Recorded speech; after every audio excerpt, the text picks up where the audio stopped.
তো আজকে আমরা যে অধ্যায়টা শুরু করব, তো সেটা হচ্ছে স্থির তড়িৎ।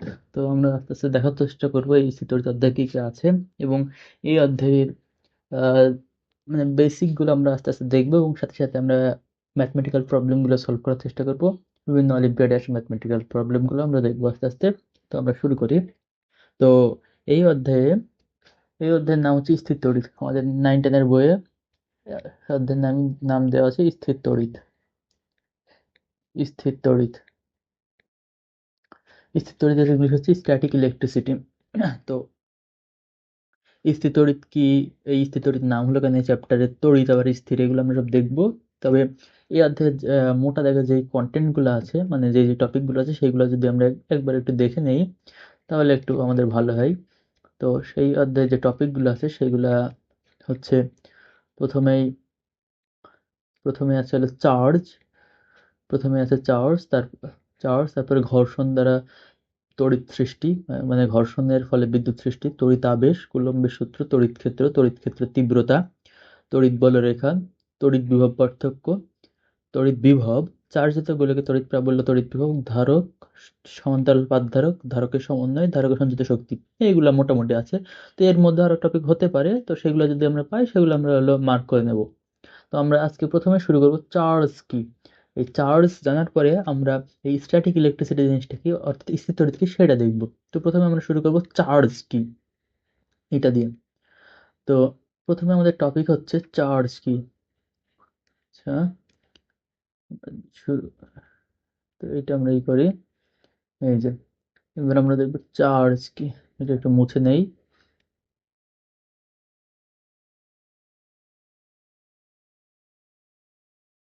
তো চার্জ এর বাংলা হচ্ছে আধান। বাংলা আমরা চার্জকে বলি আধান। এবার আমরা দেখব চার্জ বা আধান। আধান, চার্জ। চার্জ জিনিসটা আসলে কি? তো চার্জের সংজ্ঞা আমরা এমনভাবে দেই যে পদার্থ সৃষ্টিকারী কণাসমূহের মৌলিক ও বৈশিষ্ট্যপূর্ণ ধর্মকে চার্জ বলে। যে পদার্থ সৃষ্টিকারী কণাসমূহের মৌলিক ও বৈশিষ্ট্যপূর্ণ ধর্মকে চার্জ বলে। অর্থাৎ এখানে সংজ্ঞায় আমরা এমন বলি যে পদার্থ সৃষ্টিকারী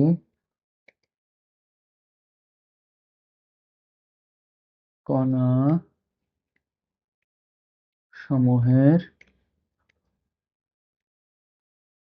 মৌলিক ও বৈশিষ্ট্যপূর্ণ বৈশিষ্ট্যপূর্ণ ধর্মকে চার্জ বলে।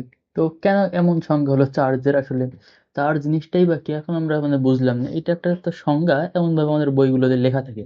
তো এটা আমরা আস্তে আস্তে বোঝার চেষ্টা করবো, এবং এই সংজ্ঞা বাদে আসলে কোন সংজ্ঞাটা দিলে যুক্তিযুক্ত হতো চার্জের ক্ষেত্রে সেটা আমরা দেখব।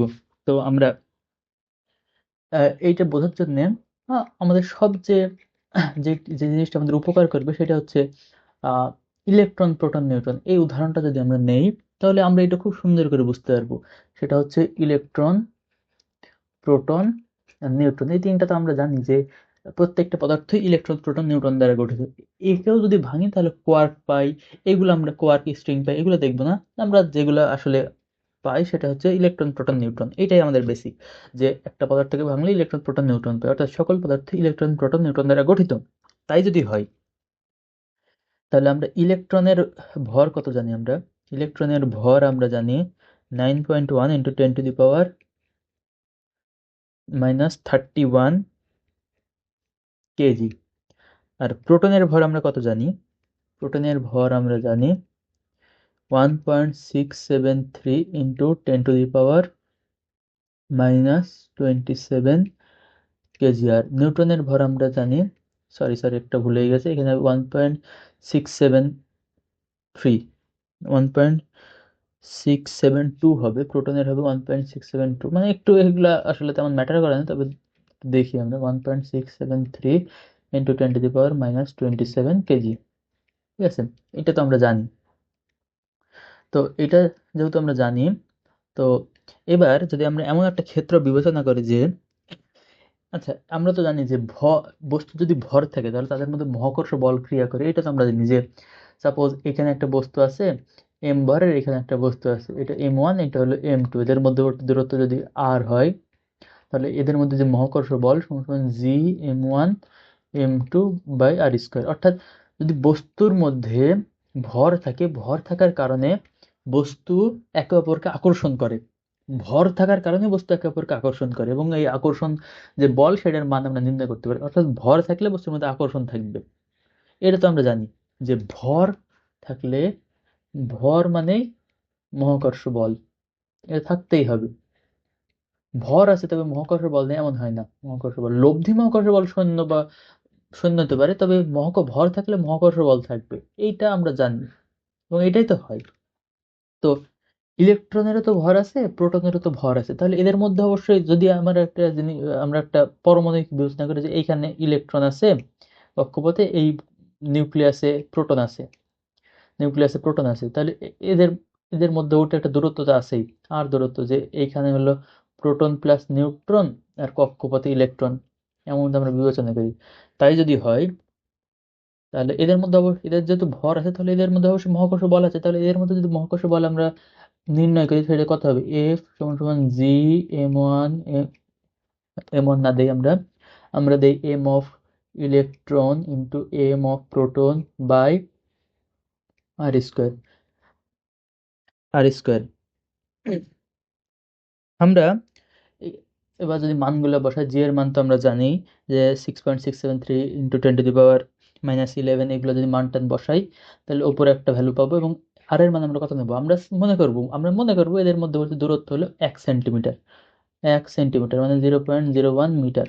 তাহলে এখানে 0.01 দিয়ে ভাগ দেবো। এখানে আমরা যে মানটা যদি ক্যালকুলেশন করি, এর মানটা পাবো আমরা মোটামুটি এমন পাবো 5.5 ইন্টু 10⁻⁻67 নিউটন। 67 Newton, 10⁻⁻67 Newton. তো আমরা একটা জিনিস খেয়াল করি যে এই একটা ইলেকট্রন একটা প্রোটন যদি আমরা 1 সেন্টিমিটার দূরে রাখি, তাহলে তাদের মধ্যে যে মহাকর্ষ বল কাজ করছে সেটা কত ছোট।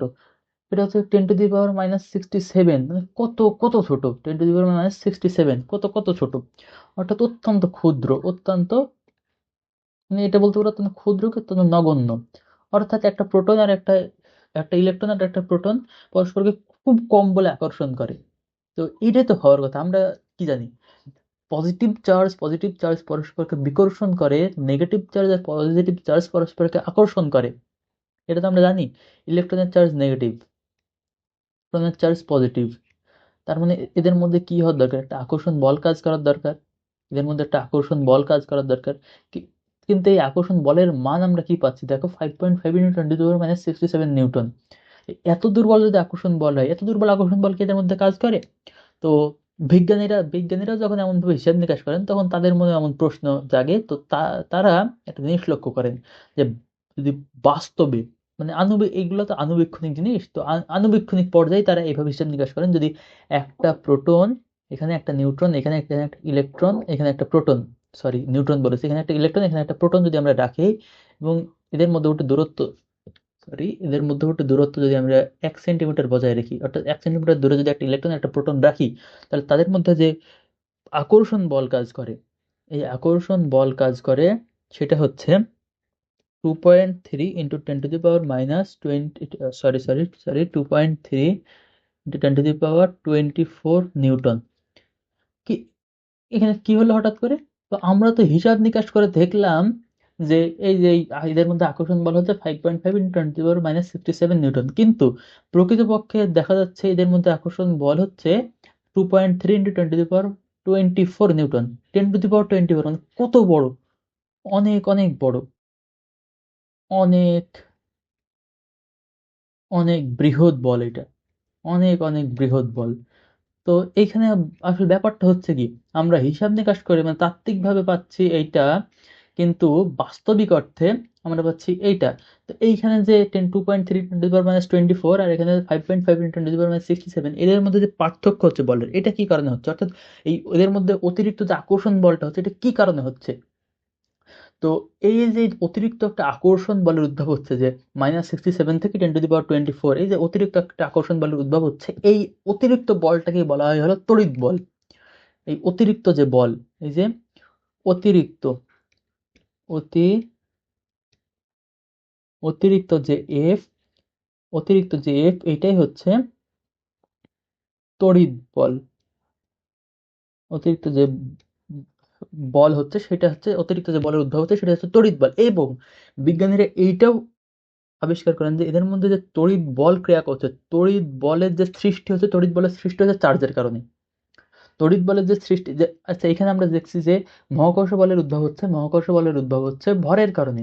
মহাকর্ষ বলের উদ্ভব হচ্ছে ভরের কারণে, তেমনি এই তড়িৎ বলের সৃষ্টি হচ্ছে একটা পদার্থের একটা বৈশিষ্ট্যের কারণে, যে পদার্থের বৈশিষ্ট্যকে বিজ্ঞানীরা চার্জ নামকরণ করেন।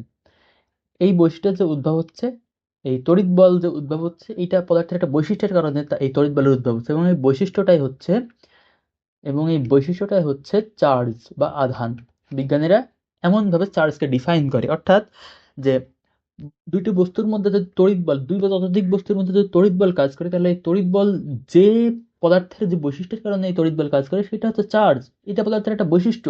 পদার্থের মধ্যে চার্জ থাকে এমন না, এটা পদার্থের একটা বৈশিষ্ট্য।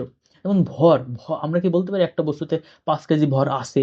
এমন তো বলি না যে একটা বস্তুর ভর 5 কেজি, মানে ভরটা তার বৈশিষ্ট্য, তার মৌলিক বৈশিষ্ট্য ভর। আমরা যদি পরের পেজে যাই,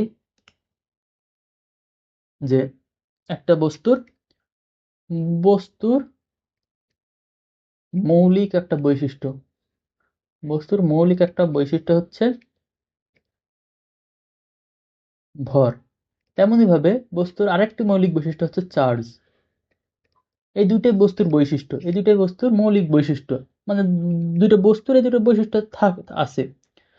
তবে এই দুটো বৈশিষ্ট্যের মধ্যে কিছু পার্থক্য হচ্ছে ভর বস্তু সব সময় থাকে, সর্বদা বস্তুর ভর থাকে। এই ভর বৈশিষ্ট্যটা বস্তুর মধ্যে সব সময় থাকে। তবে চার্জ যে বৈশিষ্ট্যটা, এটা সর্বদা নাও থাকতে পারে, সর্বদা নাও থাকতে পারে সর্বদা নাও থাকতে পারে। অর্থাৎ আমরা এমন ভাবে বলতে পারি, ভর থাক ভর থাকতেই হবে, চার্জ নাও থাকতে পারে, নাও থাকতে পারে। তবে যদি এমন হয় যে চার্জ নেই, তাহলে কি ভর থাকবে না? চার্জ নেই তাহলে কি ভর থাকবে না? না, ভর কিন্তু থাকবে, ভর সবসময় থাকবে, চার্জ নাই থাকতে পারে।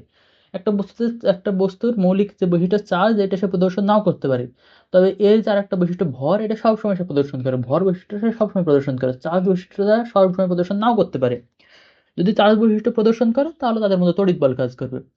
চার্জ বৈশিষ্ট্য প্রদর্শন করলে কি বা কি কি বল কাজ করবে? তড়িৎ বল। চার্জ বৈশিষ্ট্য প্রদর্শন করলে তড়িৎ বল ক্রিয়া করবে। চার্জ বৈশিষ্ট্য কাজ করলে তড়িৎ বল কাজ করবে, আর যদি চার্জ বৈশিষ্ট্য কাজ না করে তাহলে তড়িৎ বল কাজ করবে না। একদম সিম্পল ব্যাপার। তো এই আসলে চার্জের উদ্ভব হয়েছিল এমন ভাবে। তো এখন আমরা তো জানলাম যে চার্জ হচ্ছে পদার্থের একটা মৌলিক বৈশিষ্ট্য। ভরের মতো চার্জ হচ্ছে একটা পদার্থের মৌলিক বৈশিষ্ট্য। তাহলে আমরা যে সংজ্ঞা দিয়েছিলাম, পদার্থ সৃষ্টিকারী কণাসমূহের মৌলিক ও বৈশিষ্ট্যপূর্ণ ধর্মকে চার্জ বলে, চার্জ বা আধান বলে। আমরা প্রথম পেজে যাই, প্রথম পেজে আমরা এই সংজ্ঞাটা দিয়েছিলাম যে পদার্থ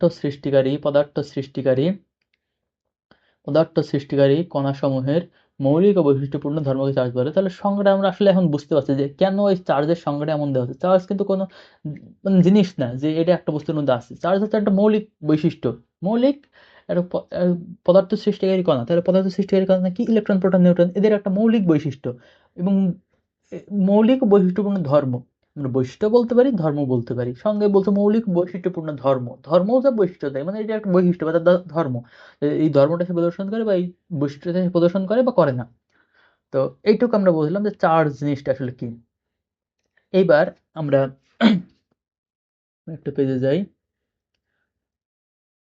তো এবার তাহলে আমরা তো একটা জিনিস দেখলাম যে ভর থাকলে চার্জ থাকতে হবে এমন কোনো মানে নেই, তবে চার্জ থাকলে ভর থাকতে হবে। চার্জ যদি থাকে তাহলে ভর থাকবে।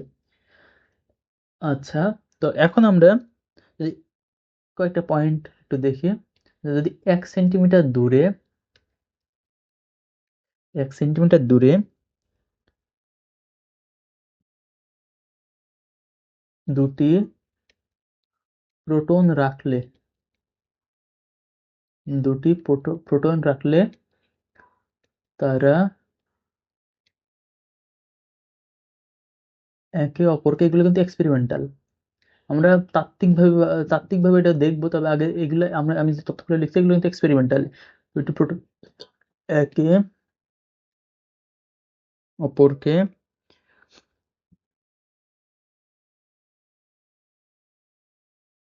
2.3 into 10 to the power -24 Newton বলে বিকর্ষণ করে। একটা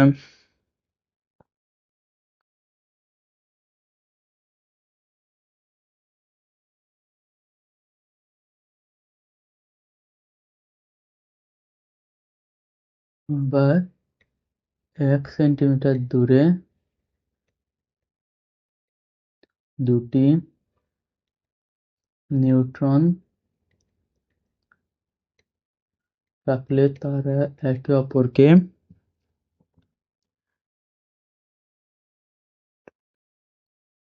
9 into 10 to the power -60 Newton বলে বিকর্ষণ করে। সরি, বলে আকর্ষণ করে।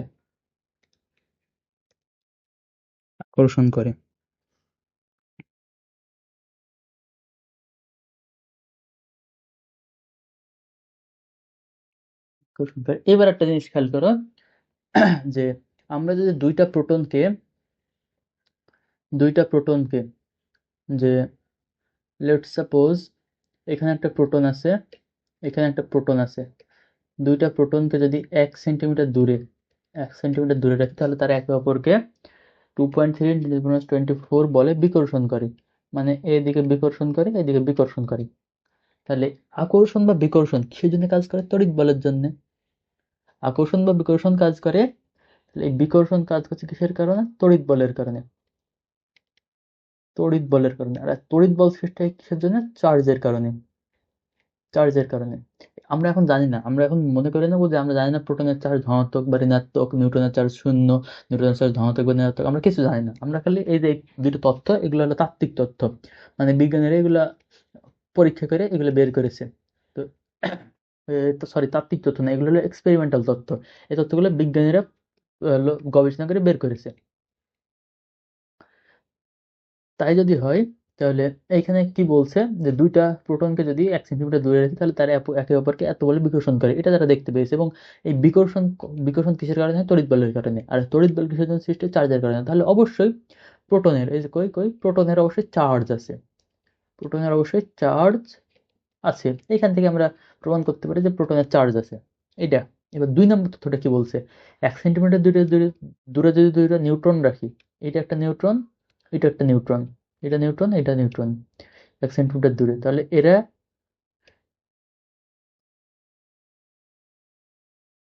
দুইটা নিউট্রন রাখলে এরা একে অপরকে 1.9 × 10⁻60 বলে আকর্ষণ করে, একে অপরের দিকে আকর্ষণ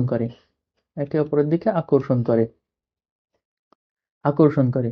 এইবার এখানে একটা কথা আছে, আমরা যদি এই দুইটা নিউটনের ক্ষেত্রে গ্র্যাভিটেশনাল ফোর্স বা মহাকর্ষীয় বল, অর্থাৎ G M of neutron divided by এদের মধ্যবর্তী দূরত্ব আর স্কোয়ার, এইটার মান যদি বের করি, তাহলে আমরা দেখব যে এইটার মান আর এই 1.9 × 10⁻60 একই। অর্থাৎ এই যে এই আকর্ষণ করছে, এই আকর্ষণ যে বলটা, এই বলটা আসলে তড়িৎ বল না, এই বলটা হচ্ছে মহাকর্ষীয় বল। এটা হচ্ছে মহাকর্ষীয় বল। তবে প্রোটনের ক্ষেত্রে যদি আমরা লক্ষ্য করি, G(m1m2)/r² যদি বের করি, সেটার মান আর এটার মান সেম না, সেটার মান অনেক ছোট এবং এইটা তার চেয়ে অনেক বড়। কিন্তু যদি দুইটা নিউট্রনকে রাখি, তাহলে তাদের মধ্যে যে বিকর্ষণ বল কাজ করে, আকর্ষণ বল কাজ করে, সেটার মান আর মহাকর্ষীয় বলের মান সেম, অর্থাৎ সেইটার মহাকর্ষীয় বল একই জিনিস। তাহলে এইখানে কোনো তড়িৎ বল নেই, এখানে কোনো তড়িৎ বল নেই। তড়িৎ বল না থাকার মানে কি? চার্জ নেই। তড়িৎ বল না থাকার মানে চার্জ নেই। তো আমরা তো এটা তো ছোটবেলা থেকে জানি যে নিউটন চার্জ নিরপেক্ষ, নিউটনের কোনো চার্জ নেই। তাহলে এইটাতে আমরা এখন প্রমাণ করতে পারছি যে নিউটনের আসলে চার্জ নেই। তো এটাতে আমরা এখন প্রমাণ করতে পারছি যে নিউটনের চার্জ নেই। তো এইভাবেই হলো আমরা যে এটা আমরা দেখলাম যে নিউটনের কোনো চার্জ নেই, তবে প্রোটনের চার্জ বা প্রোটনের চার্জ ধনাত্মক না ঋণাত্মক এটা আমরা পরবর্তীতে দেখব। তবে আমরা এইটুকু তো বুঝতে পারলাম যে প্রোটনের কেন চার্জ থাকে আর নিউটনের কেন চার্জ থাকে না। তো এখন অনেকের মাথায় প্রশ্ন আসতে পারে যে 1.9 × 10⁻⁻60 এটা আমরা মহাকর্ষীয় বল এত সহজে কি করে বললাম? এটা তো তড়িৎ বলে হতে পারে, দুইটা বলের মান সমান, এমন তো হতেই পারে। তবে আমরা তো এটা জানি যে একই ধরনের দুইটা বস্তুকে যদি নির্দিষ্ট দূরত্বে রাখি, তাহলে তাদের মধ্যে যেই বল কাজ করে সেটা হচ্ছে মহাকর্ষ বল সেটা সেটা হচ্ছে আকর্ষণধর্মী। মহাকর্ষ বল কোনো সময় বিকর্ষণধর্মী তো হয় না, আকর্ষণধর্মী। আর অন্যদিকে তড়িৎ বল তো আকর্ষণধর্মী হতে পারে, বিকর্ষণধর্মী হতে পারে। যদি পজিটিভ পজিটিভ মানে সেম চার্জ যদি হয়, যদি দুইটা চার্জ যদি সেম হয় তাহলে বিকর্ষণ ধর্মী, আর দুইটা চার্জ যদি ভিন্ন হয় তাহলে আকর্ষণ ধর্মী। কিন্তু দুইটা নিউট্রন এটা তো ভিন্ন ধর্মী চার্জ, তাহলে এদের মধ্যে আকর্ষণ বল তো কাজ করার কথা না, তাদের মধ্যে কাজ করার কথা হলো বিকর্ষণ বল। তবে এই বিকর্ষণ বল তো কাজ করে না, যেহেতু এই আকর্ষণ বল কাজ করে তাহলে এটা অবশ্যই অবশ্যই মহাকর্ষীয় বল। তো এই জন্যই আসলে নিউটন তড়িৎ নিরপেক্ষ। তো আশা করি আমরা এই চার্জ ব্যাপারটা কি এইটা আমরা মোটামুটি বুঝতে পেরেছি। তো এই যে চার্জ টপিকটা আমাদের মোটামুটি 50% শেষ। আর দুইটা জিনিস বাকি থাকবে, দুই তিনটা, যে দুইটা একটা জিনিস বাকি থাকবে যে দুই ধরনের চার্জ, পজিটিভ চার্জ আর নেগেটিভ চার্জ। এটা বেশি সময় লাগবে না, আগামী দিনে আমরা আগামী লেকচারে এটা দেখবো। তো তারপর কিছু ম্যাথমেটিক্যাল সমস্যা আমরা আলোচনা করব, তারপরে আমরা বাকি টপিকগুলো দেখবো। আশা করি সবাই এটা বুঝতে পেরেছি। তো আজকে এত দূরই।